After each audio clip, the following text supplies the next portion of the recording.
তো জয় শ্রীরাম দোস্ত। তো রুম থেকে বের হলাম, তো কিছু দূর গিয়ে মানে এমন বৃষ্টি চলে আসছে যে কী করবো, আর রুমে থেকে ছাতাও নিয়ে আসিনি। দেখো এই কলার গাছটা আর কলার পাতা, দেখো মাথাটা কলার পাতাটা কত কাজে লাগতেছে আমার, দেখো মানে ছাতার কাজে লাগতেছে। দেখো এখনো ভিজি নাই, আর বৃষ্টি কিন্তু প্রচুর পরিমাণে চলছে। দেখো বৃষ্টি একদম প্রচুর চলছে, চারপাশে জলে জলে ভরা হয়ে গেছে। এটা কেরালা, কিন্তু কলার পাতাটা আমার প্রচুর কাজে লাগতেছে। দেখো মাথার উপরে কলার পাতাটা দেখো কীরকম ছাতার মতন হয়ে আছে, ও খুব ভালো লাগতেছে প্রিয় বন্ধুরা। তার জন্য ওই একটা গাছ যদি কাটে, তার বিনিময়ে দুটো গাছ লাগা দরকার আমাদের। ঠিক আছে, মানে বইয়ের পৃষ্ঠাও লেখা আছে এটা, যে একটা গাছ কাটার মানে একটা গাছ কাটলে দুটো গাছ লাগা উচিত আমাদের। তো সেরকম কলা গাছটা দেখো, মানে কলার পিঠও ধরেছে ওই সাইডে। তো কিছুদিন পরে এই কলা গাছটাকে কেটে ফেলা হবে, যেহেতু কলা যখন মেচুরিট হয়ে যাবে, যেমন কলারও একটা মেচুরিট বয়স থাকে, মানে মানে কতদিন পরে কলাটা কাটলে ভালো হবে, খেতে টেস্ট হবে। যেমন আমরা বলি জ্বালা কলা বা পুরট কলা, যা আমাদের খাসবালা যেটা বলি, আমাদের বাঙালি ভাষা যেরকম করে বলে আর কি। আমি যেখানে গ্রামে বাস করেছিলাম, আমার বাবা মা, আমি ছোটোবেলা থেকে যে ভাষাটা মানে শিখে আসছি।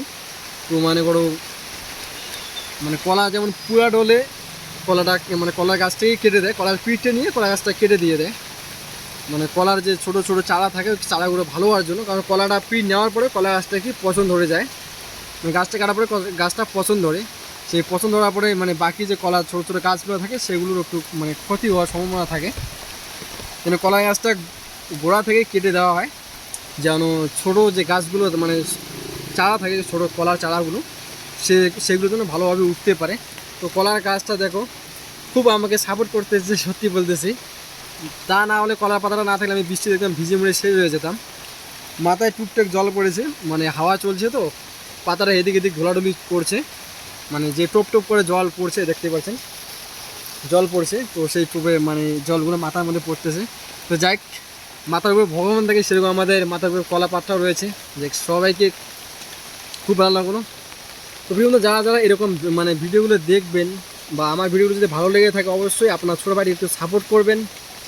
এইটুকুই বলার ছিল। যে দোকানে মানে যাচ্ছিলাম, তো দেখলাম একটা কলার গাছের নিচে কলা পাতাটা খুব আমাকে সাপোর্ট করলো সত্যি। তা না হলে আমি ভিজে মুড়ে একদম শেষ হয়ে যেতাম। মোবাইলটাই ছিল, মোবাইলটাও ভিজে যেত।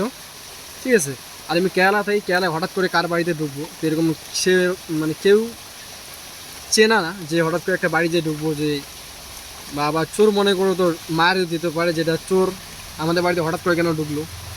তো ঠিক আছে, আমি বাড়ি ঢুকলাম না, কলার গাছের নিচে কলার যে কলার গাছ, কলার পাতা অনেকটা সাপোর্ট করলো। তো বিভিন্ন যদি ভিডিওগুলি ভালো লাগে থাকে, অবশ্যই আপনার ভাইটি একটু সাপোর্ট করবেন।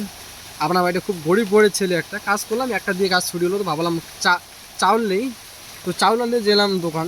তো আমাদের রুমে 4 জন থাকি, তো 3 জনই রুমে আছে। তো আমি একাই দোকানে যাইতেছি, ম্যাগি টেগি আর কিছু আলু টালু যা হয় আমি যেটা নিয়ে আসতে পারি।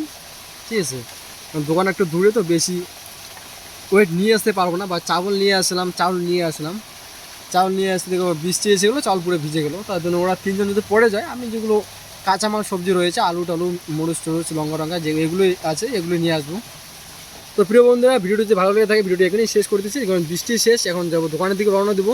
তো ভিডিওটি যদি ভালো লাগে, অবশ্যই আপনার ভাইকে একটু সাপোর্ট করবেন।